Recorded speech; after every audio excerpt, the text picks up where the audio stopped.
Bonjour à tous et bienvenue pour ce nouveau rendez-vous L'actualité vue d'ailleurs. Nous sommes suivis par les internautes sur Facebook Live. C'est toujours un plaisir de faire ces rencontres qui nous permet de réunir tous les mois les correspondants étrangers à Paris et de décrypter avec eux l'actualité française et l'internationale.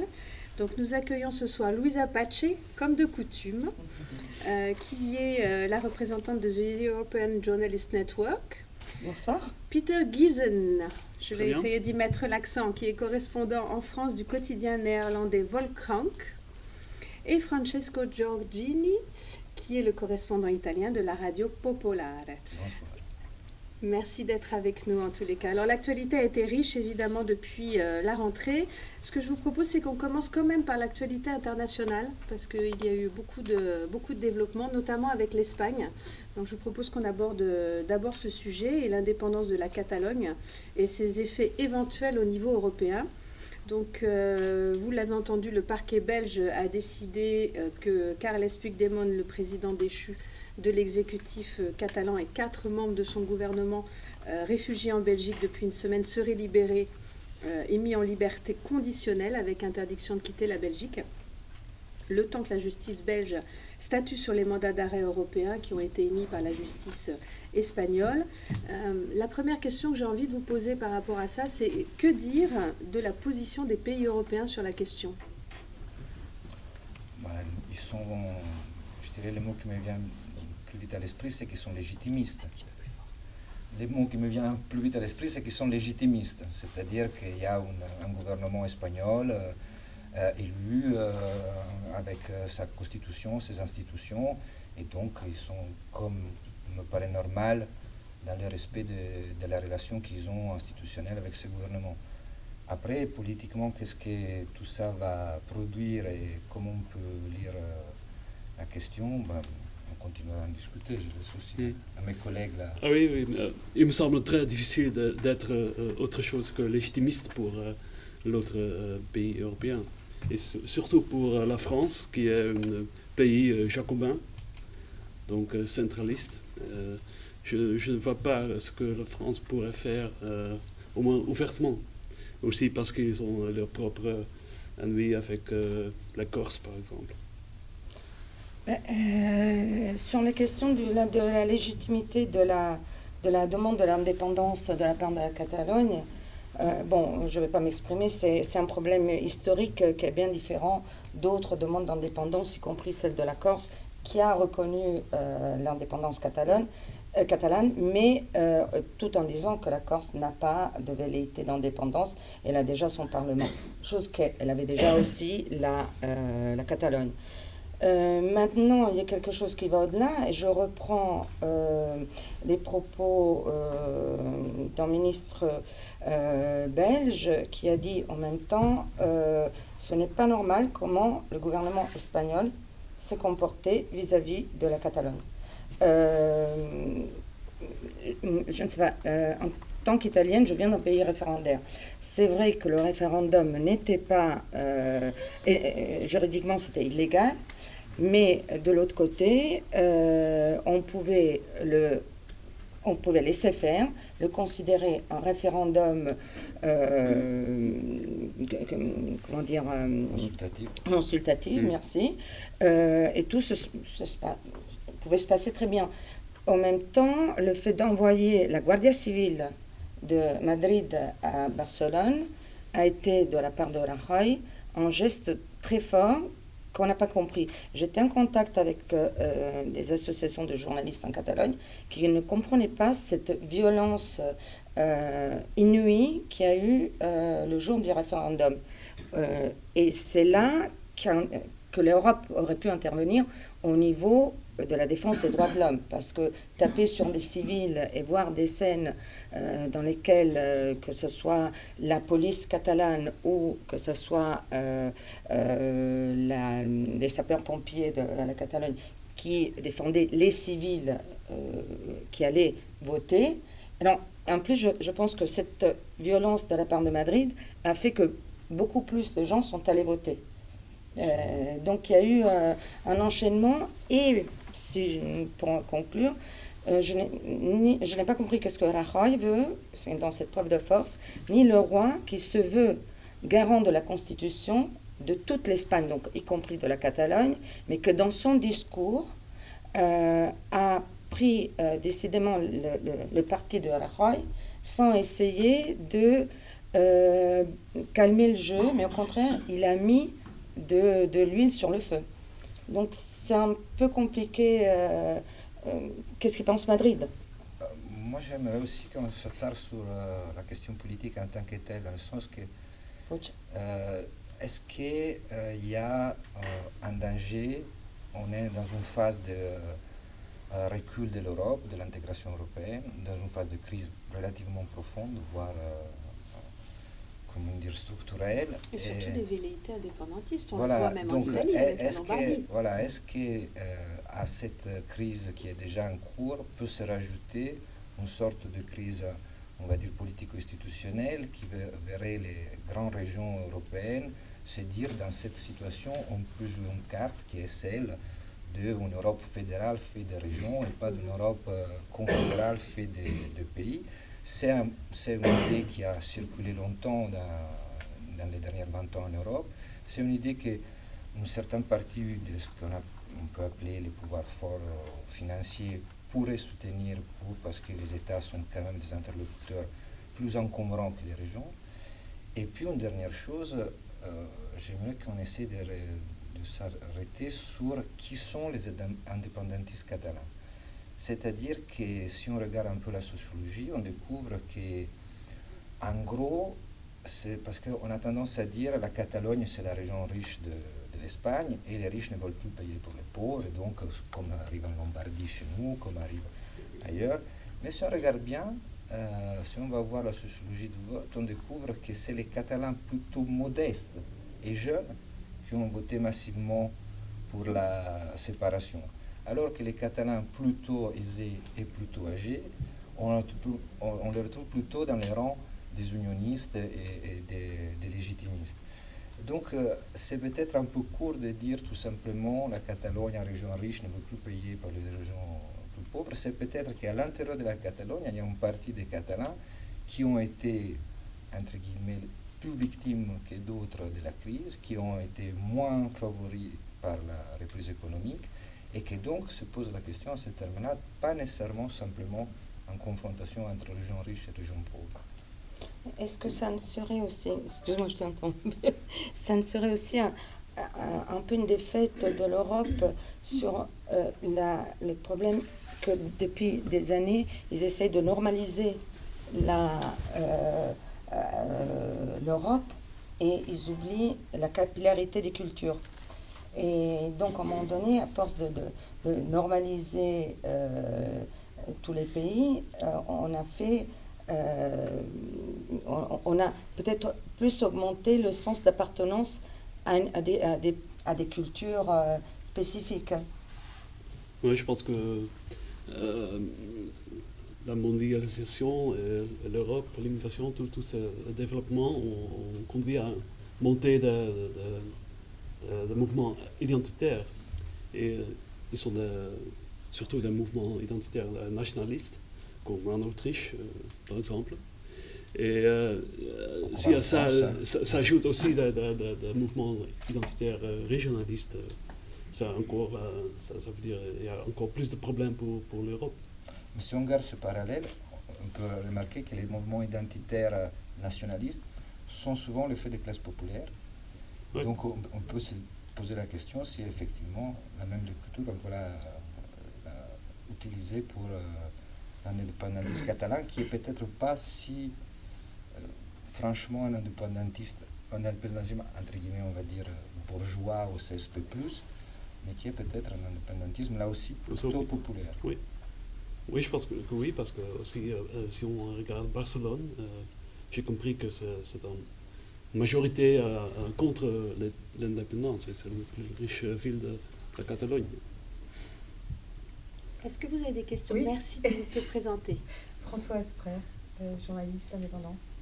En fait, c'est un petit peu le même phénomène qu'en Angleterre. Le Brexit, si on regarde ce qui s'est passé, les CSP+, comme vous disiez, ne s'attendaient pas du tout.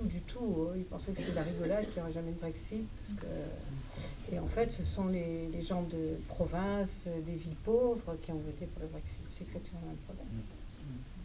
Et le fait qu'il y a un millier d'entreprises catalanes qui ont, dès qu'ils ont eu crainte que l'indépendance devienne concrète, qui ont décidé de partir directement en terre, entre guillemets, espagnole, dit bien que l'establishment économique n'est pas particulièrement intéressé à la sécession, à l'indépendance. On se demande si finalement, oui, l'Europe est conduite par les classes dirigeantes et intellectuelles, et finalement, on va dire la population moyenne est moins éduquée, peut-être, intellectuellement, ne se sent pas du tout concernée par l'Europe, finalement. Il y a un clivage énorme. Plus attachée à ses racines, peut-être. À ce titre, c'est ancien, je sais que je parle de préhistoire, mais le référendum français de 2005 était d'une clarté presque embarrassante, c'est-à-dire qu'à plus de 3 000 euros, le oui montait à plus de 65%, et à moins de 1 600 euros, le non montait à plus de 65%. Donc c'était une violence et une clarté. D'autres questions sur ce sujet? Vous évoquiez tout à l'heure Peter l'Autriche. Donc là, on a une autre actualité. Le dirigeant conservateur autrichien Sebastian Kurz, qui occupe les fonctions de ministre des Affaires étrangères depuis 4 ans, et le FPO, qui est un parti fondé par d'anciens nazis, ont annoncé l'ouverture de négociations pour la formation d'un gouvernement de coalition. Est-ce que vous pensez qu'un retour à l'extrême droite au pouvoir, qui serait une première depuis 17 ans, si j'ai bien regardé, est-ce que vous pensez que c'est possible? Oui, c'est tout à fait possible. Et je pense que dans toute l'Europe, on assiste à une banalisation de l'extrême droite. Et je me rappelle que, je pense que c'était en 2003, que Jörg Haider était dans le gouvernement autrichien. Et l'Europe a pris des sanctions contre l'Autriche, parce que c'était tellement en dehors de l'ordre normal de l'Europe. Et si on voit où on est aujourd'hui, il y a toutes les idées de Jörg Haider ont devenu un peu, comment on dit, mainstream. Il y a beaucoup des hommes politiques de partis traditionnels, comme en France, Sarkozy ou maintenant Wauquiez, qui ont plus ou moins imité ces idées, ou pris ces idées. Donc je pense qu'on peut s'attendre à un gouvernement autrichien avec l'extrême droite. À ce point de vue, l'Autriche a été souvent un laboratoire plutôt néfaste et plutôt d'avant-garde. Si je peux rajouter quelque chose, c'est que les pourparlers entre l'OFP de Kuntz et le FPO sont en train d'avancer. Même si je ne me trompe pas, hier, il y a eu une réunion entre eux. Et ils sont pratiquement prêts à se réunir. Alors, après, il y a les deux discours. C'est-à-dire que Kuntz ne veut pas d'antisémitisme, tout ce qui racisme, etc., tout ce qui est lié au nazisme. Mais là, l'FPO est moins prêt à faire des concessions. Maintenant, ceux qui vont nous dire et ceux qui vont faire, le pas est très... La marge est très étroite, parce qu'ils sont, au fond, ils sont très proches. Après, on peut mettre une façade plus ou moins habillée d'une manière plus neutre, mais... C'est évident que les dernières 5 ans, avec la crise des migrants, il faut dire qu'ils sont de plus en plus fermés en Autriche. On a vu,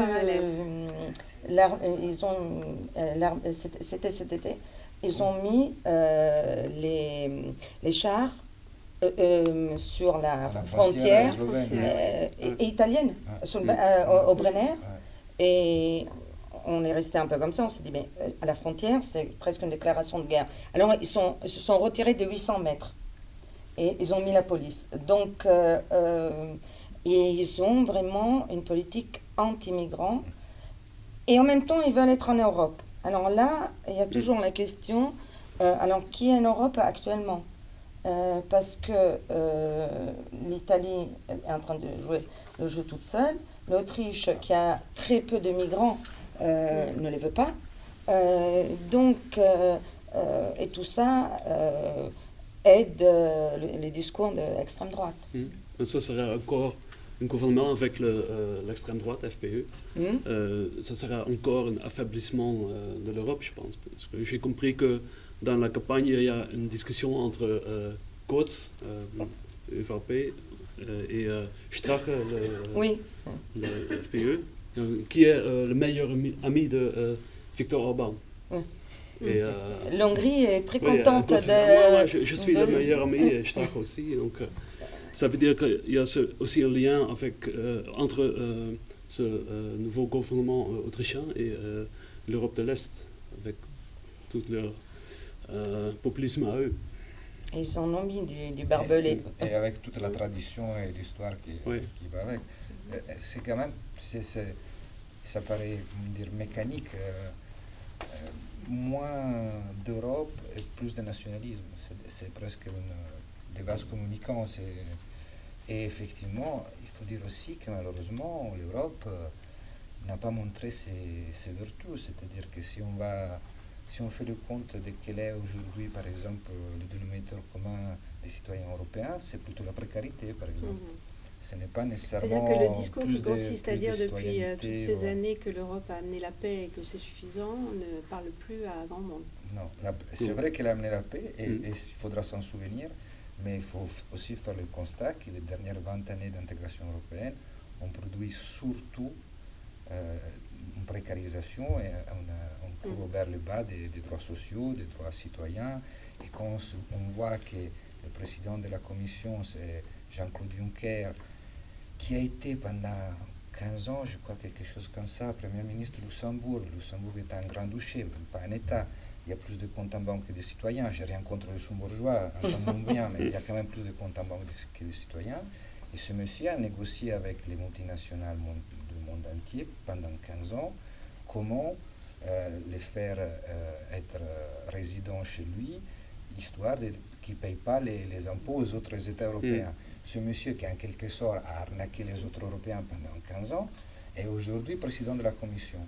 Alors, moi, je ne veux pas être manichéen, loin de moi, mais quand même, ça dit quelque chose d'extrêmement difficile à digérer et à rendre édifiant de l'état actuel de l'Union. Qui n'est pas celui que les pères fondateurs voulaient. Je ne crois pas. On est loin d'Adenauer, de Gasperi ou Schuman. Mais je pense que Emmanuel Macron a raison avec l'Europe qui protège. Je ne sais pas qu'il va réussir, mais... moi, je pense que le jour où il ne sera plus Europe, on la regrettera douloureusement. Il n'empêche que ça ne doit pas nous empêcher de faire le constat de ce qui a été l'intégration dans les 20 dernières années, et qui a été pour les citoyens, et surtout pour les citoyens des classes populaires, plutôt un désastre. Oui, mais je pense qu'une Europe qui combat l'évasion fiscale, l'immigration illégale, des choses comme ça, ça peut parler aux gens. C'est très difficile, mais... Pour l'instant, mais l'immigration, encore, on voit, mais c'est douloureux aussi, parce que ça veut dire aussi laisser des gens dehors. Oui, c'est très dur. Et pour ce qui est de l'évasion, il faut juste sourire, parce qu'il n'y a aucun État membre qui a vraiment fait non plus le ménage chez soi, et chacun continue à garder ses marges, à garder ses zones d'ombre, parce qu'ils sont fonctionnels aux affaires. Donc c'est difficile de contester aux nationalistes la thèse selon laquelle la nation, pour l'instant, a été le seul cadre où s'est exprimée la démocratie de façon concrète et réelle. La démocratie européenne, on l'attend encore. Hein. Oui, mais je pense que c'est très difficile parce qu'il n'y a pas de communauté européenne. Peut-être bien. Et En tout cas, si c'est Ça a été un faux départ. On a construit l'Europe économique avant l'Europe politique. Et est-ce qu'on n'aurait pas dû faire une Europe fédérale avec un gouvernement européen? Parce que là, on voit tellement de pays qui ferment. On parlait justement de Orban et les pays de l'Est qui, on le disait, ils ne jouent pas le jeu. Parce que quand on pense à toutes les subventions, que ce soit l'Hongrie ou la Pologne, qui ils prennent et entre-temps ils mettent les barbelés parce qu'ils ne veulent pas leur quota de migrants, par exemple, il n'y a pas un réel contrôle de Bruxelles. Tout est laissé faire. Et il faut récupérer l'Europe, en réalité. Parce que là, on est en train de faire un discours, on dirait qu'on n'est plus européen, mais c'est qu'il faudrait, il est urgent de récupérer l'Europe. À mon avis. Hein. Oui, J'ai peut-être une question, Claude Dijon, je suis journaliste indépendante, je suis plutôt spécialiste de l'Europe. J'étais vraiment dans un domaine très différent, mais avec une vision internationale. J'étais dans la presse équestre. Et une question que je me pose, c'est finalement ces tensions qu'il y a, ces nationalismes qu'il y a dans tous les pays, est-ce que c'est lié à l'arrivée de Schengen ou pas? Pas que de Schengen, je pense du dispositif entier de l'intégration, et notamment du fait que cette intégration a produit une concurrence des salaires par le bas qui a été assez destructive pour les classes populaires européennes des pays qui avant se considéraient comme des pays. Quand les travailleurs italiens ou français sont mis en concurrence avec travailleurs slovènes qui sont payés 3 fois moins, ça devient compliqué après. Donc je ne pense pas que Schengen en tant que... Je pense que le désamour pour l'Europe date d'avant la crise des migrants, par exemple. Et par exemple, si on regarde justement, pour prendre un exemple, le référendum français qui est de 2005, c'était avant la crise des migrants, et pourtant c'était déjà très clair.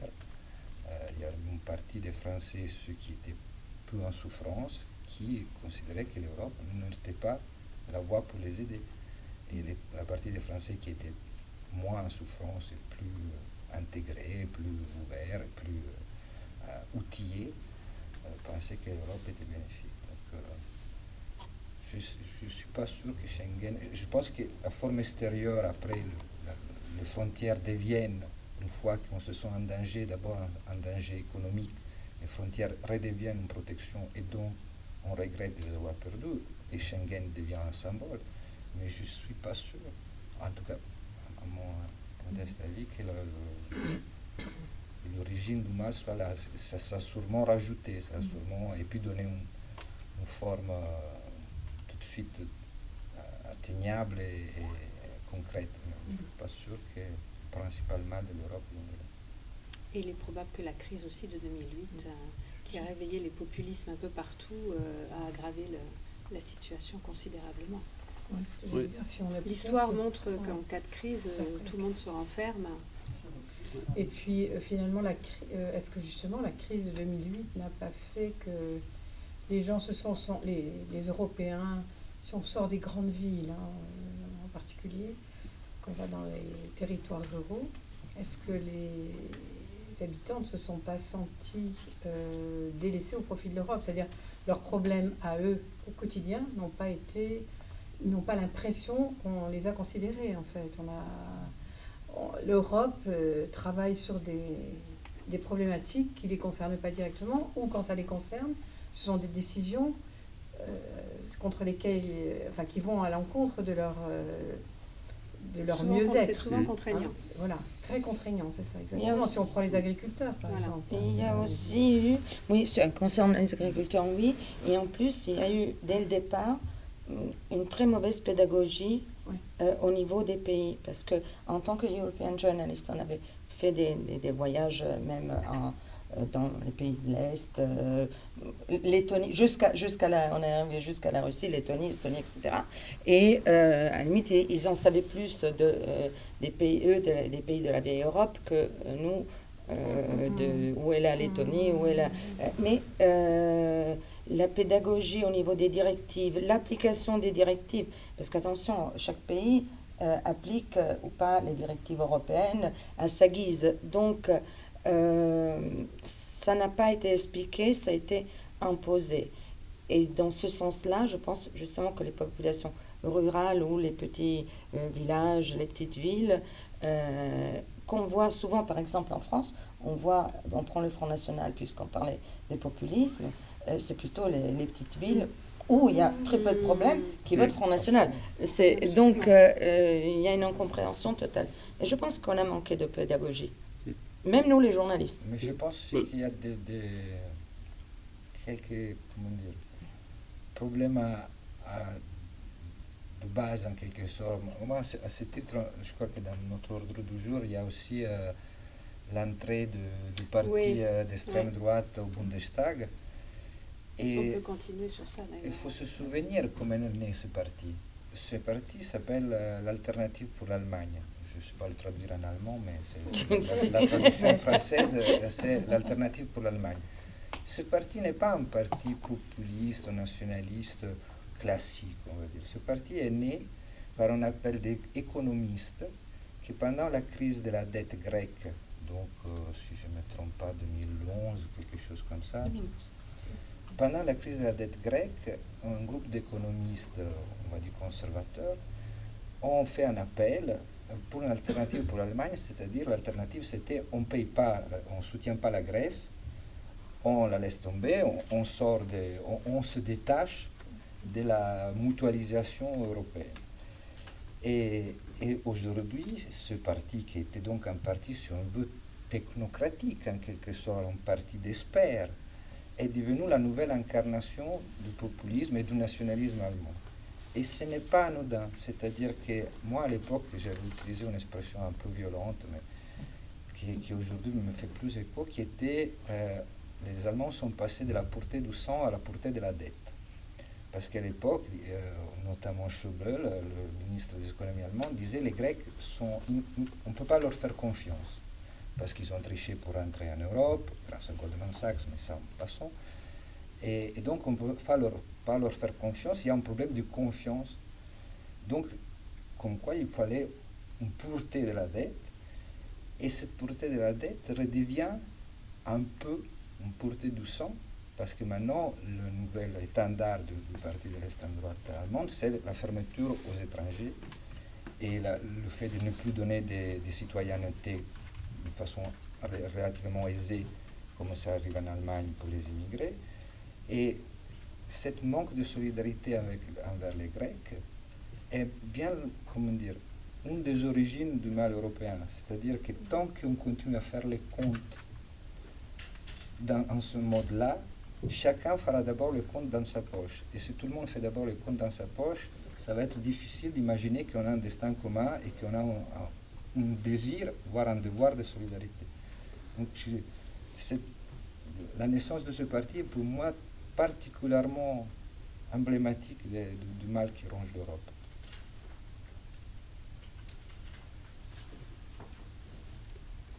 Poursuivons Oui. alors votre sujet. Le FMI, qui au mois d'octobre, FMI dirigé par Christine Lagarde, a lancé un avertissement qui a étonné quelque peu les observateurs, puisque je vous rappelle, ils ont déclaré qu'il faut taxer plus fortement les riches, car ce sont les inégalités et non pas les impôts qui pénalisent la croissance. Amen, si je peux dire. Ainsi soit-il. Je pense qu'on est tous d'accord. Voilà une Ça déclaration veut qui a dire rien, surpris quand même pas malheureusement. mal d'observateurs. Pour Bah, moi, je ne sais pas c'est- pourquoi ça l'a... Non, ça, c'est vrai que ça a surpris, parce que oui, sur la pensée capitaliste, etc., on peut dire la FMI, mais ils ont, je pense, ils ont fait un calcul. Il y a tellement de différences. Maintenant, la classe moyenne n'existe presque plus, donc il y a un décalage. J'ai exagéré. Elle descend, elle descend. Et il y a un décalage qui est assez fort, et il fallait qu'elle se prononce. Maintenant, Oui, je pense que c'est surtout vrai dans le monde anglo-saxonne, beaucoup plus qu'en France, aux Pays-Bas. Moi, je pense que c'est vrai partout. Non? Ouais. Si on regarde par exemple le président Macron qui vient d'enlever l'impôt sur la fortune, si on prend le cas des Madame Bettencourt ou de ses descendants, en tant que premier actionnaire de L'Oréal, je crois que les dividendes doivent être entre 600 et 700 millions par Oui, an. il y a des cas comme ça partout. Non, mais c'est quand même... si on regarde Mais je pense que la classe moyenne française vit toujours assez oui, bien. largement par rapport au monde entier, mais Ouais. qui est quand même... Mais il y a un fort symbolisme dans le cas comme Bettencourt. Si on regarde un des seuls secteurs qui n'a pas subi la crise en 2008, c'est le luxe, par exemple. Le luxe monte. Il n'y a jamais eu autant de dépenses somptuaires dans le monde qu'en ce moment. C'est-à-dire que tous les secteurs somptuaires, le Ouais, c'est une bonne tourisme... remarque, ça. le Il y a les luxe. pays émergents aussi. hein. Ah oui, mais ça n'est pas diminué dans les pays occidentaux, hein, le luxe à cette époque-là. Ça a encore augmenté dans les pays émergents, mais en général, si on regarde au jour d'aujourd'hui, ce qu'on appelle les dépenses somptuaires, c'est-à-dire non productives, non reproductives, non de santé, et on va mettre aussi l'éducation dans la reproduction, parce qu'on est...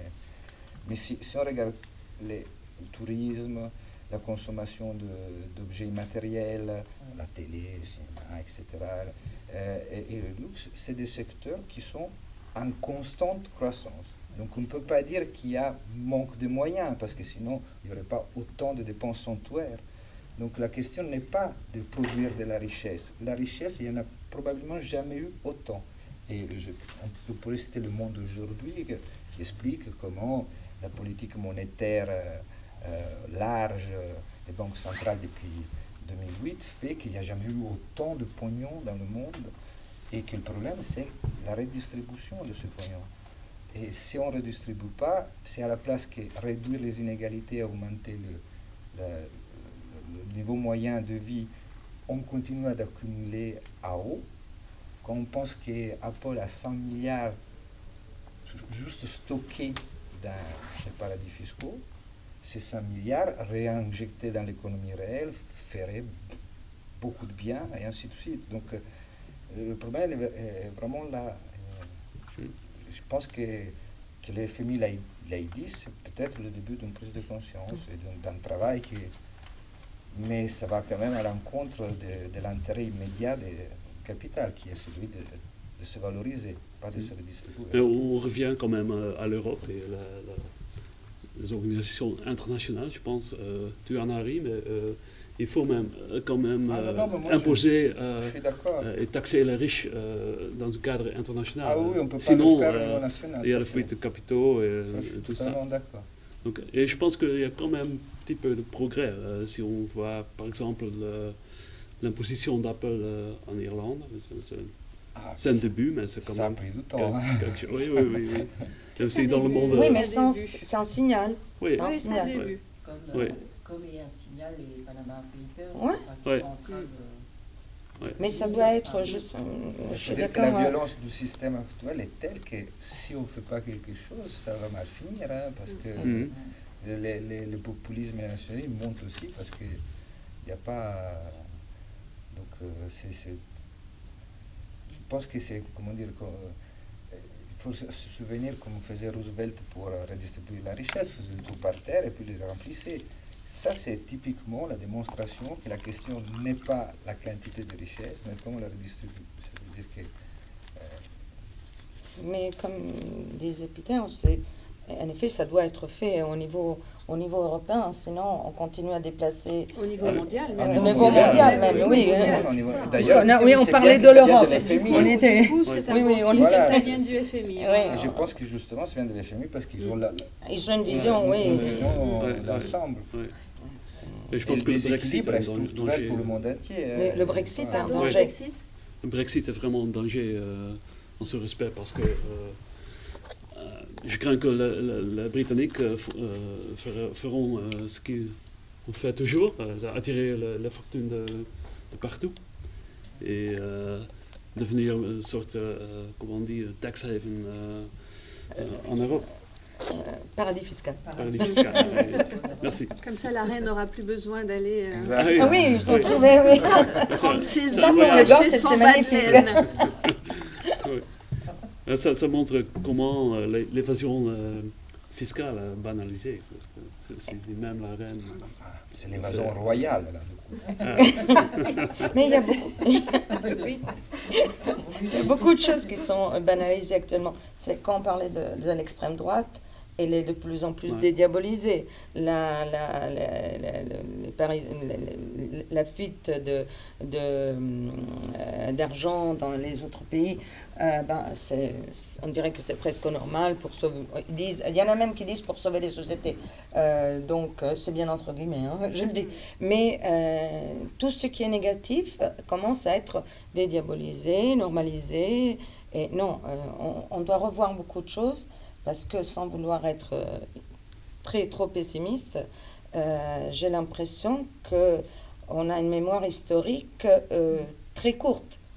Parce que par rapport à la montée des populismes, ça date pas de quelques siècles. C'est quelques Ouais. dizaines d'années. Ouais. Et donc, on dirait qu'on a déjà tout oublié, ou on dit c'est différent maintenant. Mhm. Oui. Et Vous c'est avez parti des d'une crise économique très forte. Pardon. Est-ce que vous avez des remarques sur ces sujets internationaux avant qu'on passe au sujet français? Est-ce que la crise à l'époque était, enfin, quand on parle de avant les guerres mondiales, est-ce que notamment plutôt avant la Seconde Guerre mondiale, est-ce que la crise économique de l'époque était plus forte que celle qu'on vit actuellement? Est-ce qu'elle était similaire? J'ai pas idée. Oh, bah, c'était beaucoup plus fort. C'était plus fort. Bah, ouais. peut-être, sauf peut-être en Grèce. Mais à l'époque, je pense que les gens étaient vraiment pauvres, les chômeurs, et ils ont eu faim. Maintenant, même en chômage, il y a des RSA en France, des prestations comme ça partout. Donc la situation économique n'est pas comparable. Elle n'est pas Non, comparable. non. Non, elle est différente, mais qui dit crise économique dit montée des extrêmes. Ah, bah, Ça fait non, souvent pas le forcément, terreau. parce que les populistes sont très forts en Suisse, Ah, c'est vrai. Pays-Bas, Absolument, Norvège, Allemagne, Parfait. donc, et dans le sud de l'Europe. C'est une autre forme de populisme. Comme, Oui, c'est une autre forme, Gilles Pastel. Mais l'extrême droite est très fort dans les pays les plus riches. Je vous propose qu'on revienne à un sujet français pour parler de notre président et de sa méthode de communication vérité. Est-ce que vous pensez qu'elle est viable et que ça peut durer comme ça longtemps? Pour l'instant, non, parce qu'il est très en baisse dans les sondages. Et j'ai vu l'interview à TF1. J'étais très impressionné par son éloquence. Elle est vraiment brillant. Mais c'est aussi très, très techno. Et je pense qu'il parle à la France qui va bien, comme on dit. Et il ne parle pas tellement aux gens dans les classes populaires dont on a parlé tout à l'heure. Mais je pense pour vraiment juger Macron, il faut attendre. Il fait un pari de faire des réformes, d'inspirer une sorte de confiance qui va libérer l'énergie. Et je pense que il espère que dans 3 ou 4 ans, l'économie va vraiment marcher et il peut être réélu. Alors Donc ça, c'est sur ça- le fond, mais moi je vous parlais de la forme. Ce qui m'intéressait, c'est de votre regard d'étranger sur la forme. Quand même un peu différent de ce qu'on a eu jusqu'à présent. Pour moi, la communication de Macron est sur 2 axes. Un axe qui est, on va dire, technocratique. Là aussi, on pourrait citer le monde d'aujourd'hui qui dit les technocrates au pouvoir avec Macron. Et qui dit en gros, il y a 2 façons de faire les choses, une mauvaise et la mienne. Ouais. qui rend les choses relativement simples. Au moins, Voilà, C'est c'est-à-dire, et qui donc exclut de facto le conflit, ce qui est l'âme du politique, qui est le conflit, en disant il n'y a pas de choix différents, il y a un bon choix et un mauvais choix. C'est une vieille antienne de Tony Blair, quand il a entre guillemets, refondé le Labour. C'était comme ça, il n'y a pas de solution de droite ou de gauche, il y a des solutions qui marchent ou qui ne marchent pas. Qui revient à dire, il y a deux façons, la mauvaise et la mienne. Et donc, en quelque sorte, une forme d'ingénierie sociale, c'est-à-dire que ce n'est pas une question politique, c'est une question d'ingénierie. Il faut mettre la bonne personne au bon endroit, il faut faire bouger le bon curseur, il faut faire tourner le bon engrenage. Et de l'autre côté, et donc ça exclut en quelque sorte la politique, parce qu'il n'y a pas de gauche ou de droite, et de l'autre côté, l'empathie, qui exclut aussi la politique.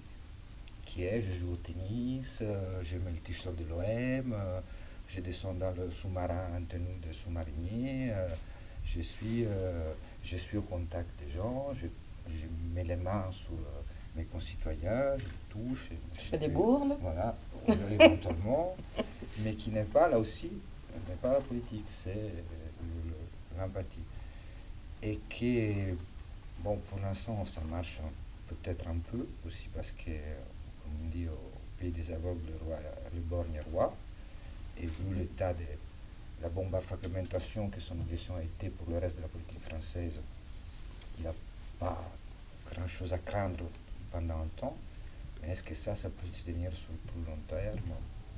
Moi, je trouve que pour ce qui est du fond de la politique, il a fait une loi sur le travail qui est la loi Le Khomri plus, une réforme fiscale qui est le bouclier fiscal de Sarkozy plus, entre la flat tax et la suppression de l'impôt sur la fortune, donc qui fait des choses qu'on a déjà vues un peu plus, et toujours un peu dans le même sens, toujours un peu pour les mêmes personnes. Bon, ça c'est un point de vue d'extrémiste que je suis. Mais Louisa. à part le fond, je suis assez d'accord avec l'extrémiste, mais bon, il faut laisser le temps au temps, parce que peut-être qu'il va réussir des choses, j'espère que son européisme aboutisse à quelque chose, parce que c'est vrai que c'était le seul en plus. Mais je trouve que dans son discours, il manque de conditionnel. Quand il parle officiellement, je ne dis pas quand il est dans la foule où il sort des choses. Il a deux langages, et ça, c'est pas bien apprécié. Mais il a toujours un discours où il dit je continue comme ça, et il n'y a jamais un moment de conditionnel où on peut une petite ouverture à un éventuel changement de cap si les décisions qu'il a prises ou son programme par rapport au programme pour la présidentielle, il laisse jamais une ouverture à un possible changement de cap. Ça, alors je ne sais pas politiquement dans le fond si il y a une réflexion derrière, est-ce qu'on peut le changer, mais c'est inquiétant le fait qu'on doit forcément aller dans un sens parce que la vie, l'économie, etc. ne sont pas si strictes que cela. Et donc au niveau communication, il le fait après 5 ans d'Hollande avec un président qui reculait tout le temps. Et il a suivi de près. Et je pense que c'est aussi une réaction à la politique de François Hollande et la présentation de François Hollande d'être le président jupitérien. Oui. Tiens, François Hollande, ça fait un moment qu'on en parle. Et puis Francisco a utilisé un terme qui est assez symptomatique, de dire qu'il a lancé une bombe à fragmentation sur l'opposition. Oui. Sur la politique en général. On les voit encore de souffrir après l'explosion. Les Wauquiez plutôt que les socialistes, ils sont tous là, c'était cet déjà ordre de... Il y en a aussi bénéficié... D'accord, mais il y a quand même... L'effet a été démultiplié par cette élection. C'est vraiment Françoise? Oui, est-ce qu'il n'est pas justement en position de force? Il n'a pas d'opposition, donc il a intérêt à avancer. C'est inquiétant qu'il n'y ait en pas bulldozer d'opposition. pour le moment à d'accord. faire toutes ces réformes. Il peut tout passer aujourd'hui. Il n'y a pas d'opposition. Attention, Mais parce pour le moment, il n'y a pas qu'il d'opposition. y avait un autre monsieur en Europe qui n'avait pas d'opposition, qui s'appelait Matteo Renzi, qui était un peu dans la même situation, qui avait fait On les a comparés. C'est exploser vrai, vous avez le connu reste ça. du cadre politique. D'ailleurs, pas mal de conseillers de Macron avaient pris Renzi un peu comme, comme une forme de modèle possible. Et ce monsieur qui semblait avoir toutes les cartes en main, et en face il y avait un Berlusconi à moitié à terre, ou une gauche morcelée, etc. Ben, ce monsieur, un jour, il a fait un référendum et il s'est retrouvé face à un mur de désapprobation qui l'a remis, qui du jour au lendemain l'a remis à être plus le premier président du Conseil omnipuissant qu'il pensait être.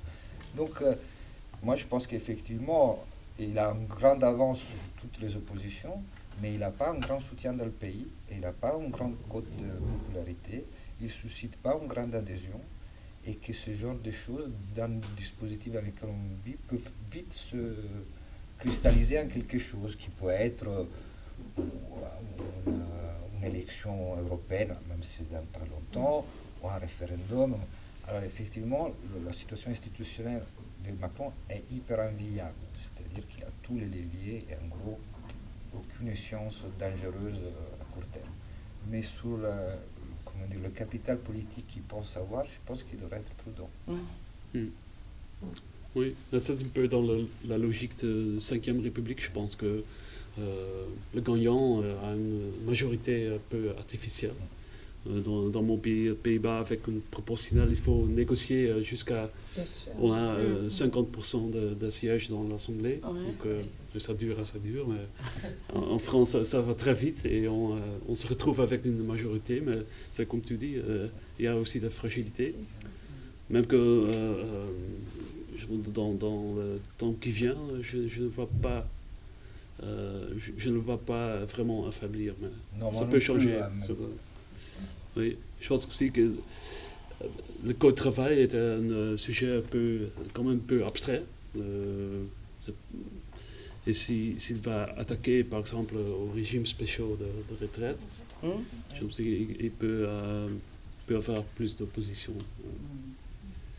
Bien qu'on ait vu que les syndicats n'aient pas été bizarrement très actifs Non. à la rentrée de septembre, qui est une tradition en France.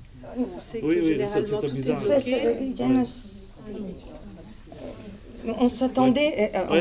néanmoins, moi, je parle pour moi, mais Contrairement à ce qu'ils avaient dit, exact. une rentrée, il y a eu C'est une quoi tradition en France, Oui. septembre, Les une rentrées, rentrée c'est- difficile. Je m'étais préparé pour... Oui, je pense qu'on était tous préparés. Et il y a un Ça fait silence péter. étonnant. Il y a un silence étonnant. Ouais. Étonnant. C'est... Moi, je suis tombée sur une manifestation de la Vous avez une CGT. explication à ça, de votre regard Ah, extérieur sur ce silence je pense étonnant? que peut-être il y a quelque chose. L'opposition est plus forte s'il y a de marge politique, s'il y a vraiment quelque chose à gagner. Et c'était marqué avec Hollande qui avait tous ses ennemis avec les frondeurs. Donc les syndicats ils ont pensé, peut-être il faut faire quelque chose là-dessus parce que on doit diviser la partie socialiste et comment on dit, chercher des concessions comme ça. Et maintenant, parce qu'il est tellement dans une position de puissance, il n'y a pas beaucoup à faire. Et aussi peut-être, je ne sais pas, mais l'opposition contre la réforme de Alain Juppé, c'était 1995. Oui. Et la France, depuis Juppé, la France a toujours été dans ce mode de réforme contestée, régulade, etc. Et je vois peut-être la France un peu fatigué. Moi, je pense qu'il y a une fatigue Un aussi. peu usé. Est-ce qu'il n'y a, pas une... Parce qu'on a eu, il faut dire, une campagne présidentielle longuissime. Très longue. Parce Incroyable. qu'entre les primaires, ça se terminait plus, on en a parlé Ouais. à plusieurs reprises, même dans nos réunions, et ça se terminait plus, on était fatigués. Et je pense que les gens sont fatigués. En France, on parle politique, c'est un pays dans lequel on Oui, on parle parle politique politique, partout.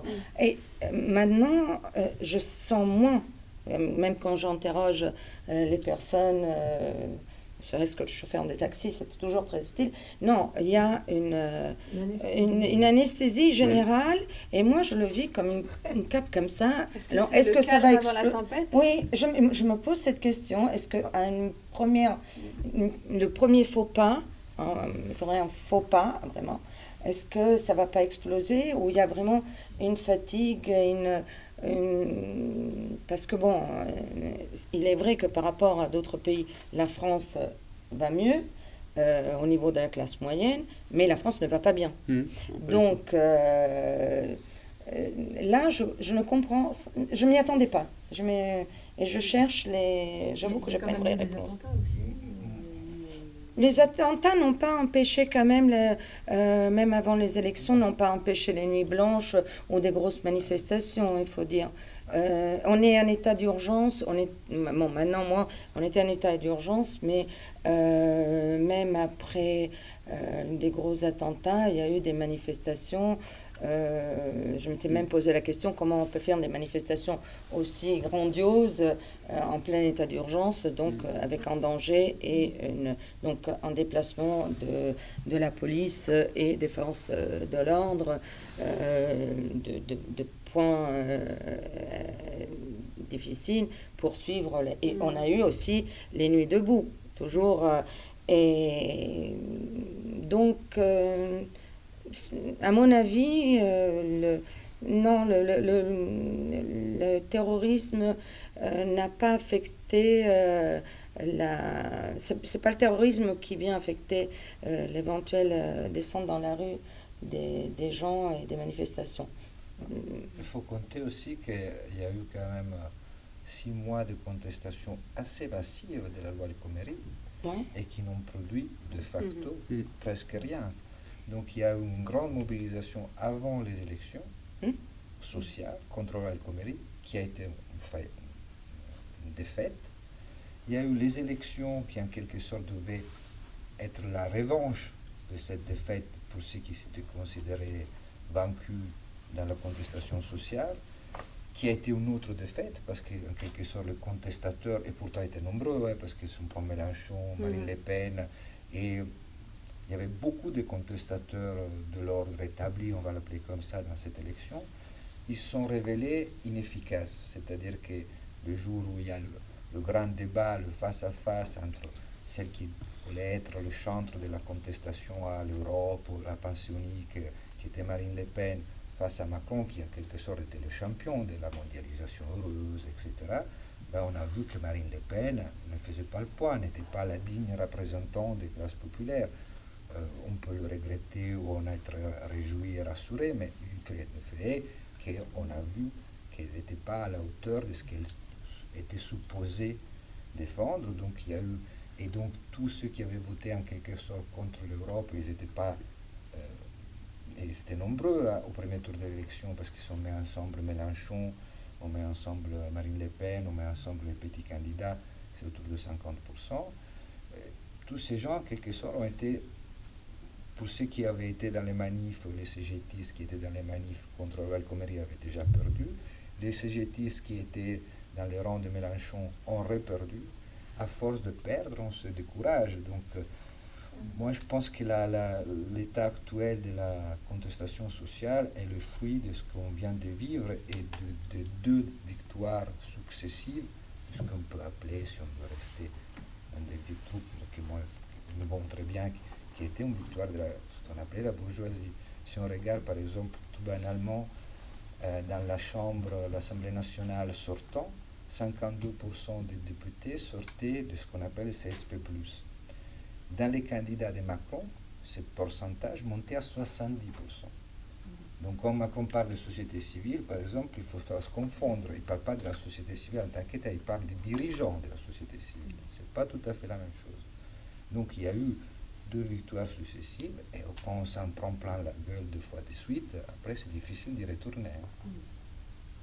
Mais il est vraiment très très proche des entrepreneurs et c'est un séducteur. Moi j'ai eu l'occasion d'assister à une conférence de presse pour la présentation de la filière sportive. C'était